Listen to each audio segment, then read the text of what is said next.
25 বছরে পাপগুলো কি কি করা হয়েছে, কোনো একটা পাপ বাকি আছে কিনা যা করা হয় নাই। 25 ইয়ার্সের মধ্যে অনেকেই জিনা করেছে, অনেকেই। আমি আপনাদের কথা বলছি না, এভারেজ আমি পুরো বাংলাদেশের ইয়াং জেনারেশনের কথা বলছি।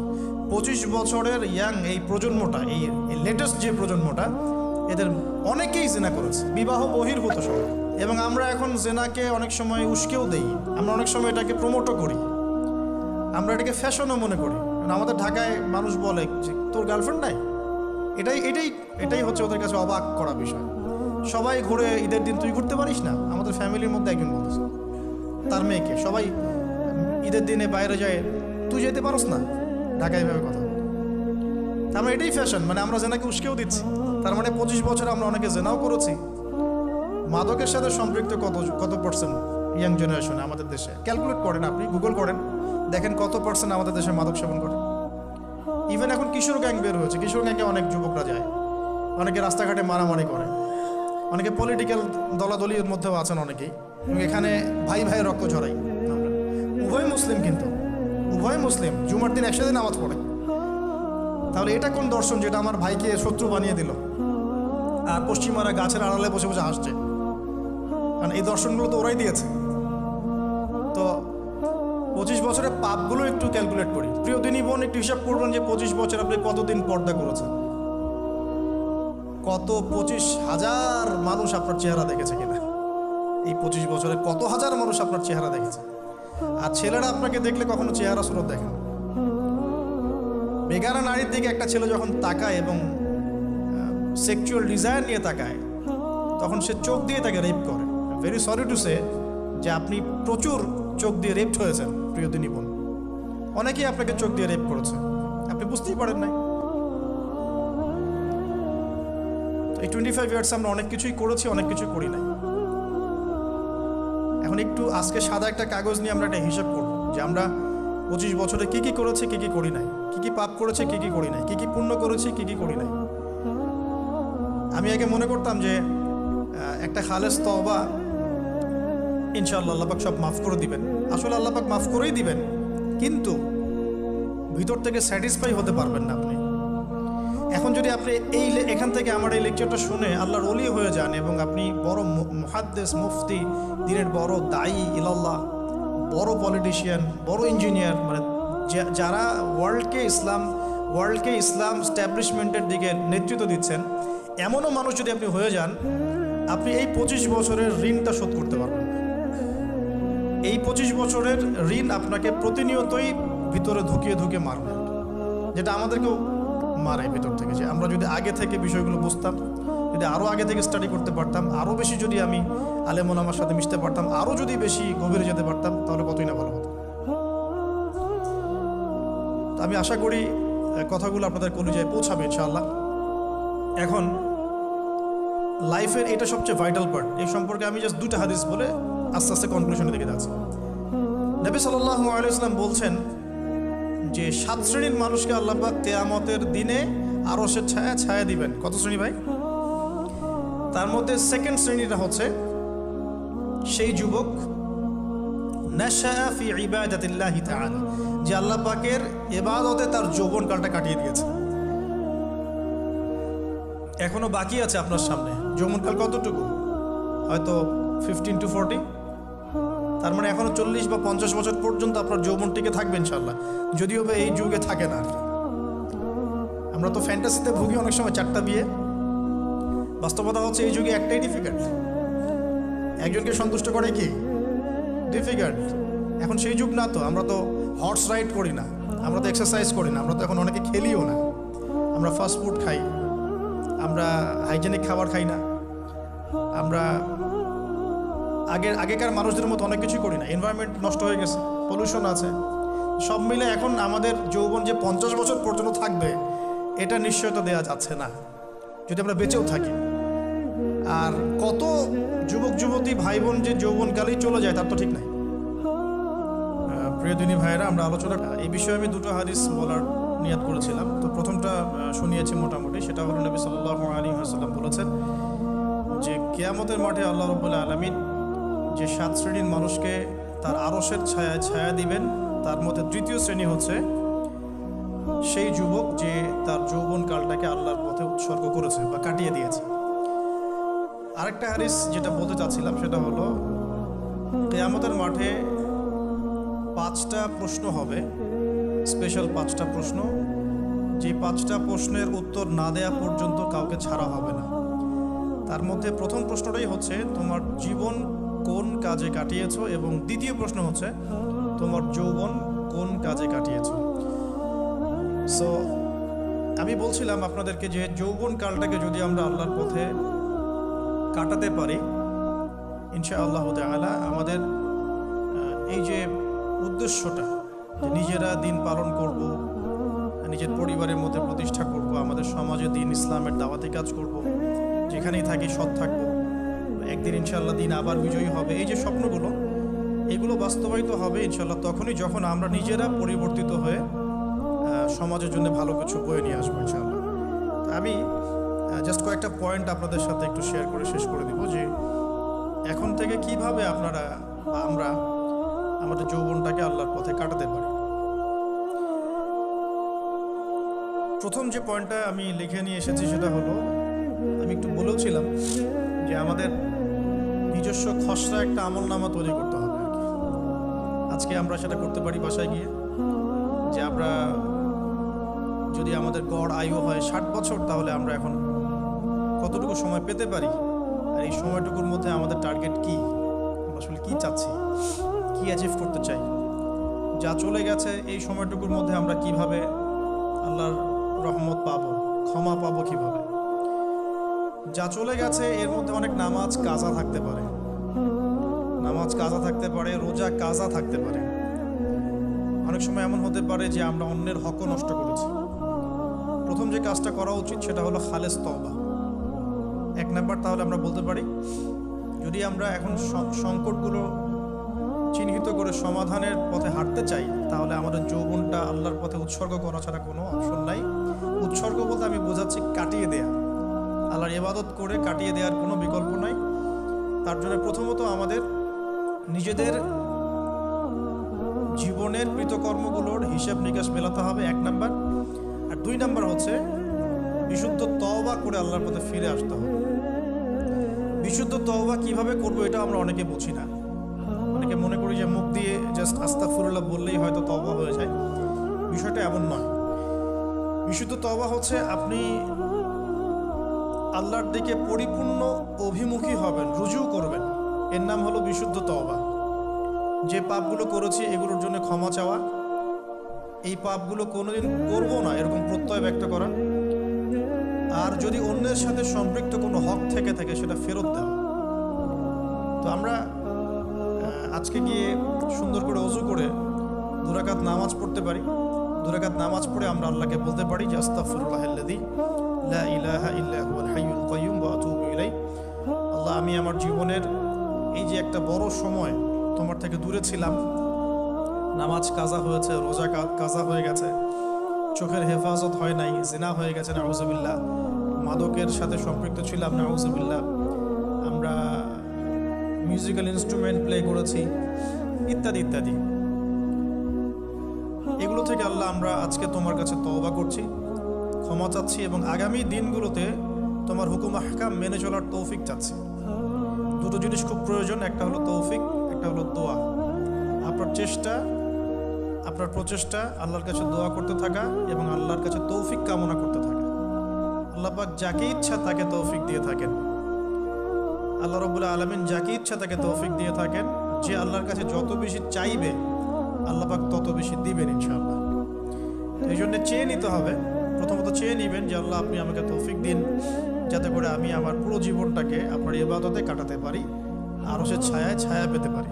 আল্লাহ কবুল করুন, আমিন। এখন ইস্তেগফার করার পর যার যার হক তাকে তাকে ফিরিয়ে দেওয়া উচিত। যদি আপনি বা আমি আল্লাহ না করুক কারো হক নষ্ট করে থাকি, সেটা ফিরিয়ে দিতে হবে। এই হক নষ্ট ফিরিয়ে দেওয়ার মানে এটা নয় যে গার্লফ্রেন্ডকে কথা দিয়েছিলেন বিয়ে করবেন, সেখান থেকে ফিরে আসা যাবে, ব্যাপারটা কিন্তু এমন নয় আর কি।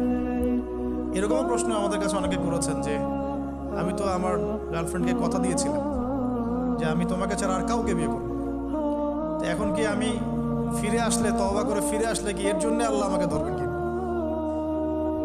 মনে রাখবেন, শয়তান হচ্ছে এই পৃথিবীর সবচাইতে ইন্টেলেকচুয়াল প্রাণী। সিরিয়াসলি, ও যে এত বেশি স্মার্ট যেটা আমাদের চিন্তারও বাইরে, চিন্তার বাইরে। যখন শয়তান সরাসরি মানুষকে পথভ্রষ্ট করতে ব্যর্থ হয়, তখন কিছু নেক্সট সুরত ধারণ করে। দিনী ভাই, দিনী বোন, এটা নেক্সট সুরত, ঠিক আছে। তারপরে দাড়ি টুপিওয়ালা মানুষের মধ্যে এটা ঢুকিয়ে দেওয়া যে আমি তো অনেক আবেদ মানুষ, পরেশগার, ওরা তো ককরোচ। দেখবেন বেশি না, 1 মাস যদি কেউ নামাজ পড়ে, 1 মাসে 10টা বই পড়াশোনা করে, ইসলাম সম্পর্কে একটু ঘাটাঘাটি করা শুরু করে, অন্যদের সাথে কথা বলার ক্ষেত্রে তার যে বডি ল্যাঙ্গুয়েজ, এটা খেয়াল করবেন। শয়তান কিন্তু অনেক স্মার্ট, এভাবে শয়তান অনেকভাবে মানুষকে প্রতারিত করতে পারে। সো শয়তানের নেক্সট শুরুতে ধোকায় পা দিবেন না। আল্লাহ পাক আমাদের সবাইকে হেফাজত করুন, আমিন। খুব ভালো একটা কাজ করছি মনে করেন, একটা বড় প্রজেক্ট করছি সারা বাংলাদেশ ব্যাপী, একটু মনের মধ্যে ঢুকিয়ে দিল যে মানুষ তো দেখুক, মানুষ ভালো বলুক, যথেষ্ট আমল ধ্বংস হওয়ার জন্য, এতটুকু যথেষ্ট আমল ধ্বংস হয়ে যাওয়ার জন্য। আল্লাহ মাফ করুক আমাদের। তো প্রথমে প্রিয় ভাই, তওবা করে ফিরে আসা, যার যার হক তাকে তাকে ফেরত দিয়ে দেওয়া। এরপরের সবচাইতে ইম্পর্টেন্ট জায়গাটাই হচ্ছে ইলম অর্জন করা। যেখানে আছেন সেখানেই থাকবেন, মানে যে যে প্রতিষ্ঠানে যে সাবজেক্টে পড়ছেন, এখন আপনাদের প্রায় জীবনের 20টা বছর চলে গেছে। এখন সবার পক্ষে আবার ইউটার্ন করে 0 থেকে স্টার্ট করা পসিবল, এবং এটা বুদ্ধিমানের কাজও হবে না, এটা বুদ্ধিমানের কাজও হবে না। ওই সেকশনে যারা আছেন তাদের সংখ্যা কিন্তু প্রচুর, যারা দিনই লাইনে পড়াশোনা করছেন, ঠিক আছে। আল্লাহ চাইলে তাদের মধ্য থেকেই ইনশাআল্লাহ এমন অনেক বড় বড় মুফতি, মুহাদ্দিস, ইমাম তৈরি হবেন, যারা ধর্মীয় অঙ্গনে নেতৃত্ব দিবেন। আর যদি দেখা যায় তারা তাদের দায়িত্ব পালন না করেন, তখন আল্লাহ পাক জেনারেল থেকে মানুষ উঠায় নিয়ে আসবেন। এটা আল্লাহ পাকের কৌশল, আল্লাহ পাক করতে পারেন। এখন আপনি কি করবেন? যেহেতু আপনারা 20-25 বছর পার করে আসছেন, যে সাবজেক্টে পড়ছেন কন্টিনিউ করতে থাকুন। যদি এনভায়রনমেন্ট থাকে ফ্রি মিক্সিংয়ের, এখানে আপনি আপনার চোখকে হেফাজত করার চেষ্টা করবেন সর্বোচ্চ। এ ব্যাপারে আমি একটা বই সাজেস্ট করি, এই বইটা পড়লে ইনশাআল্লাহ আপনার অন্তরের মধ্যে এই বিষয়গুলো কমে আসবে ইনশাআল্লাহ। সেটা হলো তাজকিয়া, ও আরেক নামে এসেছে, সেটা হলো তাসাউফ ও আত্মশুদ্ধি। তাসাউফ ও আত্মশুদ্ধি পুরো ওয়ার্ল্ডের ওয়ান অফ দ্য মোস্ট, বলবো যে অনারেবল একজন আলেমে দিন, টপ 10-এর মধ্যে একজন, আল্লামা তাকি উসমানী দামাত বারাকাতুহু, তার লেখা বই তাসাউফ ও আত্মশুদ্ধি। বাংলাদেশে যে মাকতাবাতুল আশরাফ তারা প্রকাশ করেছে, এই বইটা যদি পড়েন, আপনার মনের মধ্যে নফসের যে খারাপ রিপুগুলো, এগুলো আস্তে আস্তে কমতে থাকবে। এবং এই বইটা আমি বলি যে বারবার পড়া উচিত, বারবার পড়া উচিত। হ্যাঁ, তো আল্লাহ তৌফিক দান করুন। এখন পুরোপুরি ট্র্যাক চেঞ্জ করতে যাবেন না, আপনি আপনার ট্র্যাকেই থাকবেন। এখন এই ট্র্যাকে থেকে আপনি কিভাবে ইসলামিক বেসিক জ্ঞান অর্জন করবেন, কিভাবে পসিবল? কঠিন, অসম্ভব কিছু না, কঠিন। আমি অভিজ্ঞতা থেকে বলি আমার মতো করে। ফার্স্ট অফ অল, একজন বিজ্ঞ কারি সাহেব, হাফেজে কোরআন বা কারি, প্রাথমিক স্টেজ বলছি, বিজ্ঞ একজন কারি সাহেব বা হাফেজে কোরআন, যার সাথে আপনার ভালো সম্পর্ক বা যাকে আপনি চিনেন, রিনাউন্ড বা যিনি খুব কোঅপারেটিভ, আপনাকে সময় দেন, টাইম দেন, এরকম কারো কাছে গিয়ে আপনি কোরআন তেলাওয়াত করা শিখবেন আগে। ফার্স্ট অফ অল এটা কাজ, কোরআন তেলাওয়াতটা আগে শিখবেন।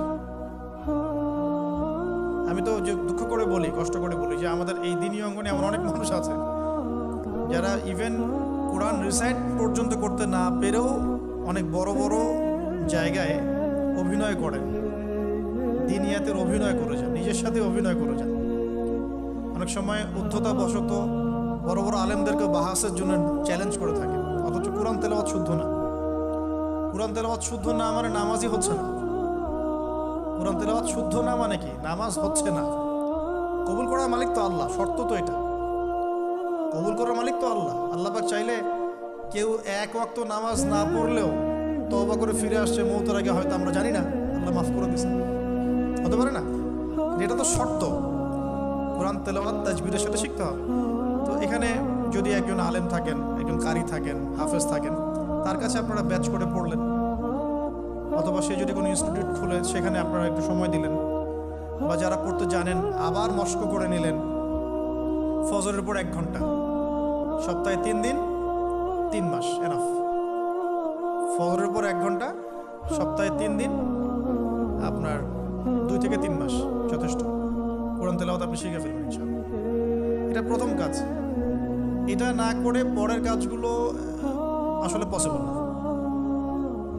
এগুলো জাতামাতা কাজ হয়ে থাকবে, এগুলো পূর্ণতা পাবে না। প্রথম কাজটাই কোরআন তেলাওয়াত শেখা।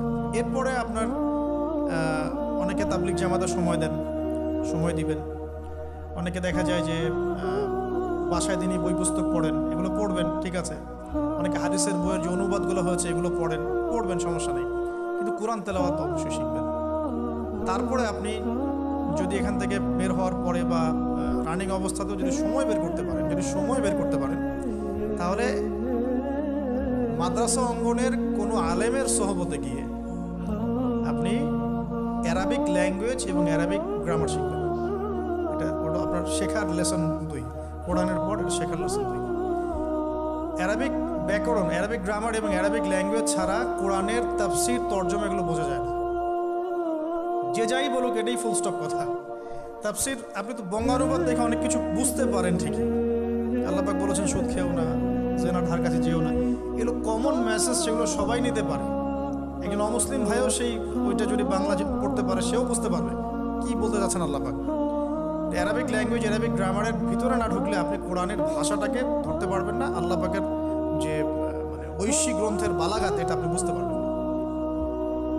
এই জন্যে এটা তো সিম্পল এক্সাম্পল। আমরা যদি এখানকার ল্যাঙ্গুয়েজ কি বইগুলোর, ইংরেজি না বাংলা? ইংলিশ। মাশাআল্লাহ, ইংলিশ ল্যাঙ্গুয়েজ যদি না জানতাম, আমি কি এখানে পরীক্ষা অ্যাটেন্ড করতে পারতাম? আমি তো ওই টপিকটাই বুঝবো না, কোন টপিক আলোচনা হচ্ছে, স্যার কি পড়াচ্ছে। আমার তো ইংরেজি গ্রামারের এবং ইংরেজি ল্যাঙ্গুয়েজটিক আমার কোনো দক্ষতা নেই। তাহলে আমি কীভাবে ওই চ্যাপ্টার 1, চ্যাপ্টার 2, চ্যাপ্টার 3, এই টপিক ওই টপিক কেমন করে বুঝতে পারি? সিমিলার এখানে কোরআনের ক্ষেত্রে যদি আপনি ল্যাঙ্গুয়েজগুলো না জানেন এবং গ্রামারটা না বোঝেন, তাহলে কোন সূরার ভিতরে কি গভীর মর্ম, এগুলো আপনি ধরতে পারবেন। ভাষা একটা অর্থ বুঝতে পারবেন। ভাষা অর্থ পরীক্ষায় পাশ করাতে পারে, কিন্তু A+, গোল্ডেন A+ আনতে পারে না। আশা করি আপনি বুঝতে পারছেন যে আমি কি বলতে যাচ্ছি। তো এটার জন্যে এখন এক্সাম্পল বুঝে নেন। এই যে এখানে ইংরেজি ল্যাঙ্গুয়েজ পড়ছেন, ওই ল্যাঙ্গুয়েজের উপরে বেস করে আপনি বইগুলো শেষ করছেন। এটা কি ওস্তাদ ছাড়া করছেন, ওস্তাদ সহ করছেন? টিচার লাগে না? সেম জিনিস। কোরআনের ভাষা শিখতে হলেও, গ্রামার শিখতে হলেও এরকম কিছু ওলামা একরাম আপনাকে খুঁজে বের করতে হবে। এখন ওলামা একরামরা কিন্তু অনেক ব্যস্ত, অনেকের অনেক কাজ থাকে, অনেকের মাদ্রাসা থাকে, অনেকের দিদি খেদমত থাকে। এর মধ্যেও আল্লাহর কাছে দোয়া করতে থাকেন, ইনশাল্লাহ আপনাকে আপনার ওস্তাদ আল্লাহ পাঠিয়ে দেবেন। আল্লাহ পাক কাউকে ওস্তাদ ছাড়া রাখবেন না। ওস্তাদের কাছে আপনার বিহেভিয়ার কেমন হবে, এখন আপনি টিচারের সাথে যেমন বিহেভিয়ার রাখেন সেরকম।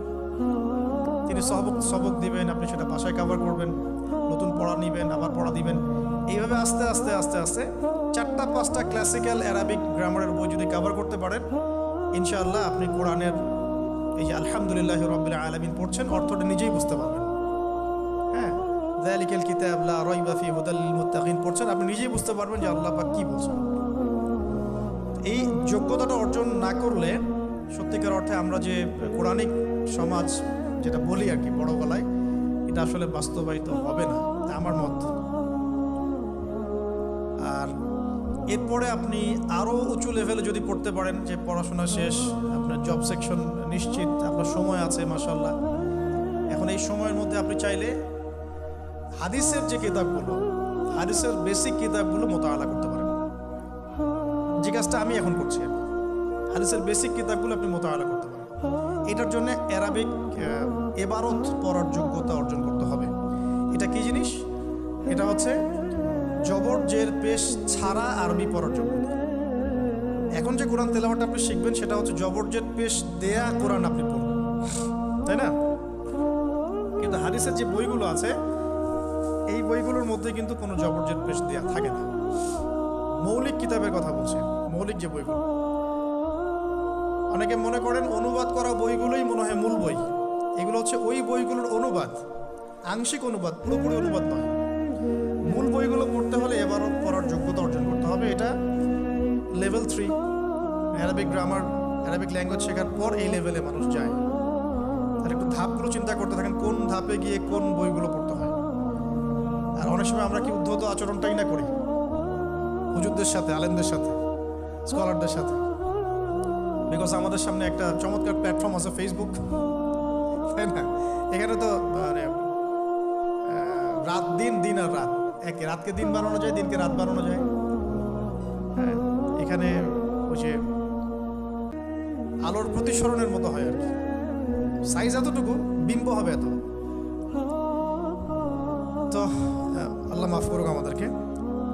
এখন হাদিসের মোতালা যদি করতে না পারেন, ওই পর্যায়ে যেতে না পারেন, তাহলে কি?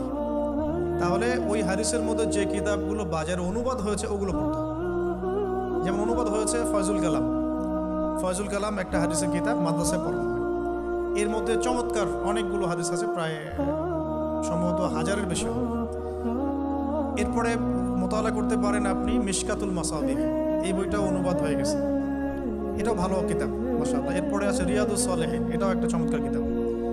বুলুগুল মারাম মিন আদিল্লাতিল আহকাম, এটা একটা কিতাব আছে, এটাও মোতালা করতে পারেন হাদিসে। এরপরে আছে আপনার এখন যেটা বলছি, ইসলামিক ফাউন্ডেশন হয়েছে অনেক আগেই। এছাড়া বাংলা বাজার ঢাকায় যে ইসলামিক লাইব্রেরিগুলো, প্রকাশনা সংস্থাগুলো আছে, তারা মোটামুটি আবু দাউদ, তিরমিজি, নাসাই, ইবনে মাজা, কোনো প্রকাশনী বুখারী মুসলিমের কিছু ভার্সনও অনুবাদ করেছে। তবে এই উঁচু লেভেলের হাদিসের কিতাবগুলো শুরুতেই হাত দেওয়া যাবে না, এটা একটা মাথায় রাখবেন। শুরুতেই এই বড় বড় কিতাবগুলো হাত দেওয়া যাবে না। প্রথমে মানে আমরা তো আগে এসএসসি ইন্টার পাস করে এখানে আসছি না, নাকি আগে ডাইরেক্ট এখানে পড়তে হয়েছে? একই বিষয়। ওরকম ফয়জুল কালামের মতো বইগুলো আগে পড়তো, ফয়জুল কালাম, আলফিয়াতুল হাদিস, রিয়াদুস সালেহিন, মিশকাত, এগুলো আগে পড়তো। তারপরে গিয়ে যদি যোগ্যতা হয় ওই বইগুলো হাত দিবেন। তবে অনেক সময় দেখা যাবে একটা হাদিস বুঝতে পারছেন না, কোরআনের আয়াত বুঝতে পারছেন না, ওই অবস্থাতেই ওই হাদিস এবং ওই কোরআনের আয়াতকে রেখে দিবেন। এটাকে নিয়ে কোনো রকমের কনক্লুশনে চলে যাবেন না, আর ওইটাকে নিয়ে প্রচার করতে যাবেন না। বরং এগুলোকে একত্রিত করে সপ্তাহে একদিন আবার আলেমের কাছে চলে গেলেন, ওস্তাদ এগুলো বুঝি নাই, লাস্ট উইকে আমি এগুলো পড়েছি, এটা বুঝি নাই, তিনি বুঝিয়ে দিবেন ইনশাআল্লাহ।